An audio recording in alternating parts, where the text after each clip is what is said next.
Hello everyone, royal kitchen कट्टा या YouTube चॅनेलवरती तुमचं मनापासून स्वागत आहे। आपण विकत जसे पेढे आणतो ना तसेच पेढे घरीही बनवू शकतो। ते कसे बनवायचे ते आपण पाहूया। पेढे बनवण्याची एकदम साधी सोपी पद्धत मी तुम्हाला सांगणार आहे। जर मी सांगितल्याप्रमाणे तुम्ही मेजरमेंट घेतली तर तुमचे ही पेढे अजिबात बिघडणार नाहीत। जसे विकत आणतो ना अगदी तसेच बनतील। चला तर मग आपण रेसिपीला सुरुवात करूया। यासाठी इथं मी अर्धा वाटीपेक्षा थोडंसं जास्त बेसन घेतलेलं आहे। आता याला आपण कढईमध्ये भाजून घेऊया।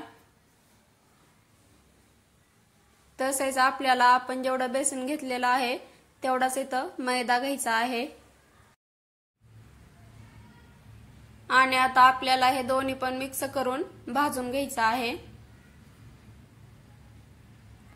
जर तुमच्याकडे मैदा नसेल तर तुम्ही फक्त बेसन पीठ वापरूनही पेढे बनवू शकता। अशाच नवनवीन रेसिपी पाहण्यासाठी चॅनलला लाईक, शेअर आणि सबस्क्राइब करायला विसरू नका। या बेसन पिठामधला कच्चेपणा जाईपर्यंत आपण त्याला भाजून घ्यायचं आहे। आता कच्चेपणा गेला की नाही ते कसं ओळखायचं, तर हे बेसन भाजल्यानंतर ना त्याचा सुगंध दरवळायला लागतो, त्याचा वासही एकदम खमंग येतो। त्यावेळेस आपलं बेसन पीठ भाजलेलं असतं।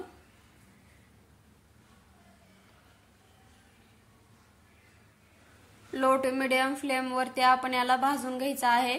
6 ते 7 मिनिट याला भाजण्यासाठी लागतात। याला आपण तुपामध्ये भाजायचं नाही, तर भाजल्यानंतर यामध्ये आपण तूप ओतून घेणार आहोत। तुम्ही इथं बघू शकता या बेसनाचा कलर बदललेला आहे आणि वासही याचा एकदम खमंग सुटलेला आहे। आता आपण यामध्ये साजूक तूप ओतून घेऊया। इथं मी अर्धा वाटी तूप घेतलेलं आहे। जर तुमच्याकडे साजूक तूप नसेल तर तुम्ही वनस्पती तूपही वापरू शकता। आता तुपामध्ये आणखीन थोडा वेळ याला भाजून घ्यायचं आहे। हे आता जर असं कोरडं दिसत असलं तर आपण जितका वेळ याला भाजून घेऊ तितकं तूप जास्त सुटतं।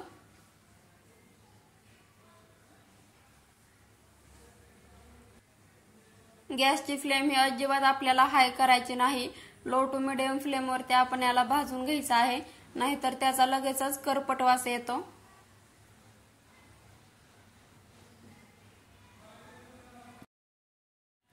आपण जेवढं बेसन पीठ आणि मैदा घेतलेला आहे त्याच्या निम्मा आपल्याला तूप घ्यायचं आहे।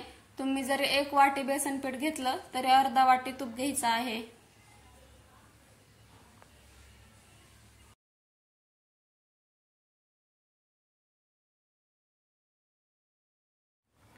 बेसन भाजत आलेलं आहे। आता याला आपण आणखीन 2-3 मिनिट भाजून घेऊया। अगदी जास्त लाल होईपर्यंत पण हे बेसन भाजून घ्यायचं नाही, नाहीतर पेढ्यांचा कलर वेगळा वाटेल। बेसन तुपामध्ये चांगलं भाजलेलं आहे। आता याला आपण उतरवून घेऊया। इथं मी एका ताटामध्ये हे बेसन काढून घेत आहे। आता यामध्ये आपल्याला पिठी साखर टाकायची आहे, पण पिठी साखर आपण लगेचच टाकायची नाही, नाहीतर ते वितळले जाईल आणि पेढ्याचा आकार त्याला देता येणार नाही। जेव्हा हे थोडंसं थंड होईल त्यावेळेस आपण पिठी साखर टाकायची आहे। जास्तही थंड करून घ्यायचं नाही, कोमट थंड झालं की यामध्ये आपण पिठी साखर टाकून घ्यायची। आता आपण यामध्ये पिठी साखर टाकूया। पिठी साखर ही आपल्याला अर्धा वाटी घ्यायची आहे। तूप आणि पिठी साखर सेम प्रमाण घ्यायचं। मला जास्त ही गोड आवडत नाही, त्यामुळे इथं मी अर्ध्या वाटीतली ही थोडीशी पिठी साखर काढून ठेवलेली आहे। जर तुम्हाला जास्त गोड आवडत असेल तर तुम्ही सगळी पिठी साखर टाकायची आहे। ही पिठी साखर आपण यामध्ये मिक्स करून घ्यायची आहे।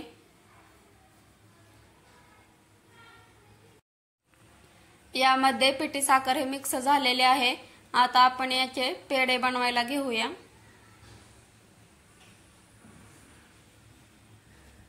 इथं तुम्ही तुम्हाला हव्या त्या आकारामध्ये पेढे बनवून घेऊ शकता। मी दाखवल्याप्रमाणे तुम्ही हे अशाच पद्धतीने पेढे बनवून घ्या।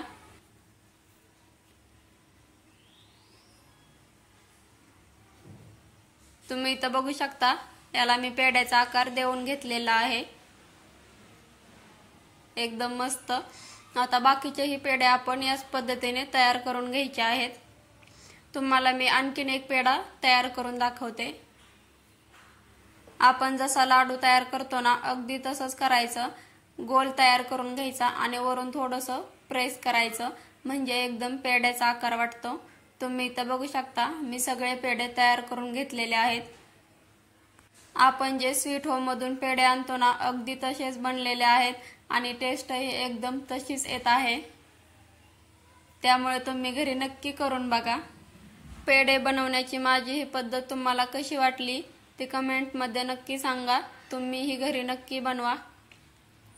तुम्ही इथं बघू शकता, जसा विकतच्या पेढ्याचा आकार असतो ना, अगदी त्याच आकारामध्ये आपले पेढे बनून तयार आहेत। चला तर मग भेटूया अशाच एखाद्या स्वीट रेसिपी सोबत।